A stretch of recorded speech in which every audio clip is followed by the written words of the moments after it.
You hear a clinician called Jonathan Cross giving a presentation to a group of healthcare providers.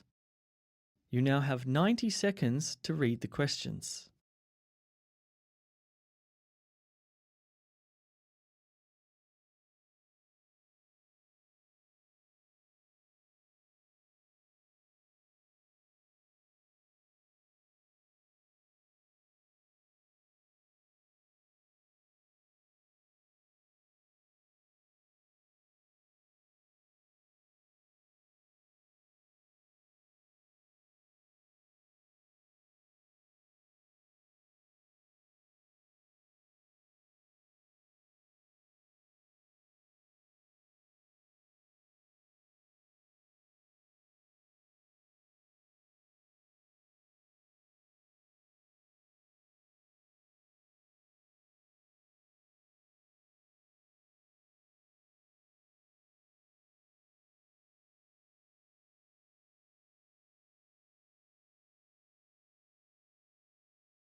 My name's Jonathan Cross, and I'm here today to discuss the somewhat controversial topic of unrestricted visiting hours throughout all departments of a hospital, including ICUs, our intensive care units. Across the globe, in every ICU, regardless of discipline or location, determining appropriate visiting hours is and will likely remain a challenge. Traditionally, physicians, nurses, and other clinical disciplines have behaved as though critical care units are designed for them rather than for patients and their loved ones. It now appears the tide is turning on the part of clinicians to provide enhanced benefits to patients and their families by making more time available for visits. This is seen by many as a positive change, but with any new initiative, there are those who oppose the shift in culture and cling steadfast to more conventional ways. So what are the problems associated with open visiting hours? Without question, liberal or unrestricted visiting hours can be more burdensome for clinicians who work in the ICU, particularly nurses, because of the potential disruption of daily workflow that might result from consistent family presence at the bedside. As most healthcare providers assert, to navigate the bedside of critically ill patients without family presence is less cumbersome. It's this that's prompting the naysayers to pose questions like, how will open hours affect the staff? Will it lead to adverse effects on patients or staff? The real question, however, is why open visiting hours causes such concern among critical care personnel. Multiple studies have been done and have repeatedly reported no adverse effects, such as infections or unstable vital signs, or on quality of care, and yet clinicians continue to cite concerns about safety as justification for restricted visiting hours. There was a recent study published in Intensive Care Medicine by Gianni and colleagues who identified the level of burnout among physicians and nurses in 8 Italian ICUs prior to and at 6 and 12 months after liberalising visiting hours. This study demonstrated 2 important findings. Firstly, there was a 10% increase in the reported level of burnout at both time periods after visiting hours were opened. This increase was seen predominantly among the nurses. Secondly, despite the increase in the reported levels of burnout, the opinion of the physicians and nurses toward having unrestricted visiting hours remained favourable and essentially unchanged before and after the policy change. This latter finding is an important one and represents a significant shift in attitude. Both physicians and nurses acknowledge the importance of open visiting hours to patients and their families. This suggests that even at the risk of their own discomfort, providing enhanced benefits by way of additional family time for patients is a priority for clinicians. An important issue that was not covered in the trial is the potential of family burnout. A prolonged presence at the bedside may expose family members to another type of anxiety caused by frequent interruption due to healthcare professionals who may not always prioritize communication with families, especially when unexpected deterioration of the patient occurs and rapid life-saving measures have to be taken. Therefore, opening of visiting policies should be accompanied by the implementation of a consistent family support policy, including social work, palliative care, and other counselling services to improve communication with families. While some supposed benefits of open visiting hours are clearly beneficial, such as allowing for families with difficult work schedules to still visit or enhancing shared decision-making about patient care, there are also those that seem to stretch the realm of possibility. One such controversial benefit is facilitating family presence for CPR and procedures, areas traditionally off limits to family and friends. At such a time as CPR, for instance, it's suggested that witnessing this will in some way improve family outcomes and provide closure. Surely the level of stress during such a time on the parts of both staff and witnesses would be too much, and it's during such times that families should be requested to leave. I'd like to state here that open visiting hours does not mean visiting without rules. Family member behaviour can be restricted if it is disruptive to the care of the patient or other patients in the ICU, and family members can be expected to follow the same rules concerning infection control as ICU clinicians.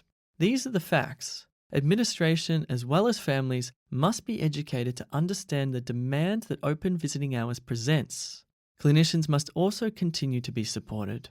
By doing so, we may just usher in a new era in which patient-centered, family-centered, and clinician-centered care can all be one and the same. As clinicians who are loyal to the interests of our patients, we owe it to them to provide them the kind of environment in which critical care and death have occurred for many years outside the hospital, surrounded by the people they care about the most, rather than by strangers. You hear an interview with a midwife called Susan Porter, who's talking about when to cut the umbilical cord. You now have 90 seconds to read the questions.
Today we're talking with midwife Susan Porter about a rather controversial topic.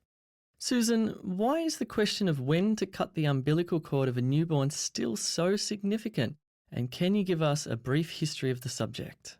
Well, you're right in that this question has always been a remarkably controversial topic, and some new research carried out over 8 maternity units across the UK indicates there's good reason for never having let it go, as the evidence now seems to suggest that delaying clamping and cutting the cord after birth could improve survival, specifically in babies that are born prematurely. It all started in the 1960s. Shockingly, before that time, women were still regularly having massive bleeding at the time of childbirth and were dying, which then prompted the testing of a new drug, an injection that clamped the womb down within seconds. It was the magic bullet they'd been looking for because it appeared to be very effective at preventing postpartum hemorrhaging. But of course, there were concerns about that too. Can you tell us more about that? One of the worries was that it worked so well that it would squeeze extra blood into the baby, effectively filling the baby with blood. So they very quickly developed the practice of clamping the umbilical cord only moments after delivery. Obviously, clamping is inevitably necessary, but thinking has changed so much now that it's a little strange to think that even in the 1980s, the only reason for not clamping within a 10-second time frame was if you dropped the clamp and had to go and get another one. In other words, it was immediate. And what happens if we don't clamp a baby's cord? Well, the circulation between the placenta and the baby will continue for a period, and recent research has shown that it probably continues for longer than we'd previously thought. So if you keep the baby at more or less the same level as the mother, and just don't touch the cord, that flow will continue.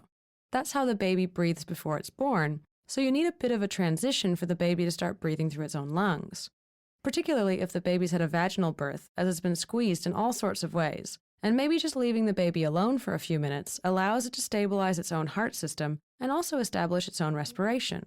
It sounds very unscientific, but it's a system that's been designed to work that way, and it's us interfering early that was changing that system. What's the standard waiting time before clamping these days? People typically use either 30 or 60 seconds, which is still fairly quick. I find it amazing that in the age of potentially sending a person to Mars, the best time to clamp still eludes us. In one unit I know of, for preterm babies, they absolutely delay. Healthcare professionals to this day still argue about it. The problem is that there have been dozens of previous trials, and they were very poorly executed. The trials all showed it was better to wait, but scientifically, nobody really believed the results. They simply didn't trust them. The UK trials seem to have demonstrated very clearly that for preterm babies at least, waiting is optimal. The unit I just mentioned now waits 2 minutes. And what's your take on the benefits? If it reduces the chance of a preterm baby dying, that's the best possible outcome. I think parents understand the logic. I doubt a parent would say they don't want it. They'd say, yes, I can see the benefits of trying this. And especially if it's explained to them that the potential harms of letting the baby go cold are far outweighed by the increased chance of survival. An interesting offshoot of this is the positive change for the mother, as it reduces what was once the norm of mothers having their babies transferred away from them, where the first thing they see is a photograph. Based on what you see, how likely is it that extended times will become universal? In babies that are born early, all the organs are still immature, and that means both its heart and the blood vessels in the brain are not fully developed yet. So one of the big problems is hemorrhagic stroke. Also, they're not ready to start breathing on their own, so just by leaving the cord alone, there is better oxygenated blood in the placenta than there is in the baby. The cord gives them access to this. It's essentially a backup to allow more time for the baby to establish its own respiration. This really can't be denied or disputed any longer. I mean, what are the drawbacks? I think change will be gradual across the board, and in years to come, we'll look back on these days and ask ourselves what took us so long.